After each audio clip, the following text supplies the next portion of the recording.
Climate change اور global warming دنیا کا اہم ترین مسئلہ بنا ہوا ہے۔ سوچئے، انسان کے لیے پینے کا صاف پانی نہ ہو، کھانے کے لیے کچھ بھی نہ ہو۔ کلائمیٹ چینج کے اثرات اب کوئی افسانہ نہیں، اور یہ پاکستان اور دنیا کے کئی علاقوں کی حقیقت ہے۔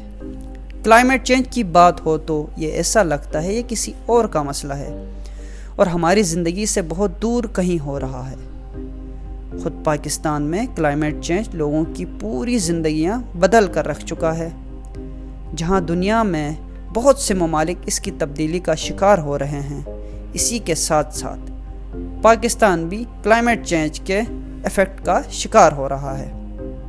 اس کا مطلب یہ نہیں کہ ہمارے ملک کا ٹمپریچر رائز ہو گیا ہو، گلیشیئر میلٹ ہو رہے ہوں، مائیگریشن زیادہ سے زیادہ ہو رہی ہو، فوڈ سیکیورٹی بڑھ رہی ہو، اور واٹر سیکیورٹی کا مسئلہ تو پہلے سے ہی موجود ہے، اور یہ بہت اہم اور غور طلب موضوع ہے۔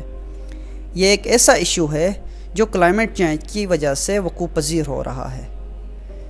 کلائمیٹ چینج ایک امپورٹنٹ مسئلہ پوری دنیا کے لیے بنا ہوا ہے۔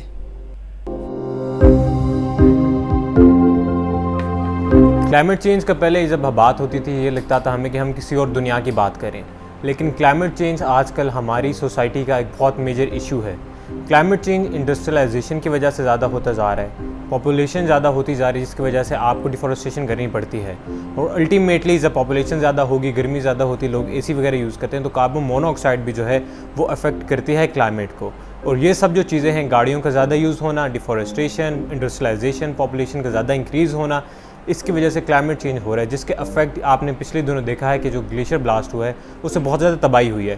یہ کلائمیٹ چینج کے آؤٹ کمز ہیں جس پہ ہمیں سیریس ہونا پڑے گا، ہمیں بھی، لوگوں کو بھی، گورنمنٹ کو بھی، ہمیں اس کے میجرمنٹس پراپرلی لینی پڑیں گی، ورنہ فیوچر ہمارا اور خراب ہو سکتا ہے۔ کلائمیٹ چینج جن وجوہات سے ہو رہا ہے، ان میں گرین ہاؤس گیسز، جن کو کم سے کم کرنے کے لیے تیل سے چلنے والی گاڑیوں کا استعمال کم کرنا ہوگا، ہوائی جہاز کا استعمال کم سے کم، اے سی کا استعمال گھروں میں کم سے کم کرنا ہوگا۔ ترقی پذیر ممالک میں چولہوں سے بھی آلودگی ہوتی ہے، اسی لیے ضروری ہے کہ چولہوں پہ کھانا پکانے کے طریقوں کو بھی ہم تبدیل کریں۔ لیکن غریب ممالک میں رہنے والے افراد امیر ممالک میں رہنے والے افراد کے مقابلے میں گرین ہاؤس گیسز کے ذمہ دار کم سے کم ہیں۔ امریکہ جیسے ملک کی بات کی جائے تو وہاں سالانہ ہر فرد کاربن ڈائی آکسائڈ کا اخراج 16.1 ٹن ہے، چین میں یہ شرح 7.1 ٹن، انگلینڈ میں 5.5 ٹنز، اور ریپبلک آف کانگو میں یہ شرح 0.03 ٹن ہے۔ میرا نام راشد رشید ہے، میں آرکیٹیکٹ بھی ہوں اور انٹیریئر ڈیزائن کنسلٹنٹ بھی ہوں۔ ہم گلوبل وارمنگ کو ایک فنامنا کہتے ہیں، لیکن پاکستان شاید دنیا میں دوسرے تیسرے نمبر پہ آتا ہے جو سب سے زیادہ گلوبل وارمنگ کے پیچھے سے افیکٹڈ ہے۔ تو پانی کا لاس ہوا، ریزروائرز کا لاس ہوا، ہماری جو لانگ ٹرم فیوچر ہے پانی کا وہ خطرے میں ہے، اور واضح طور پہ خطرے میں ہے۔ جو ہم نے چوائسیز کی ہمارے بڑوں نے، یا ایون ہم نے بھی بڑے اسکیل پہ جب ہم ہاؤسنگ کرتے ہیں۔ کلائمیٹ چینج کی ایک اور سب سے بڑی وجہ جنگلات کا بے جا کٹاؤ ہے۔ درخت انسانی زندگی میں بہت اہم کردار ادا کرتے ہیں۔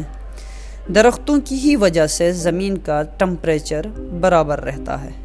درختوں کی وجہ سے زمین کا کٹاؤ رک جاتا ہے، جس کی وجہ سے لینڈ سلائڈنگ جیسے واقعات کم سے کم ہوتے ہیں اور بارشیں زیادہ سے زیادہ ہوتی ہیں۔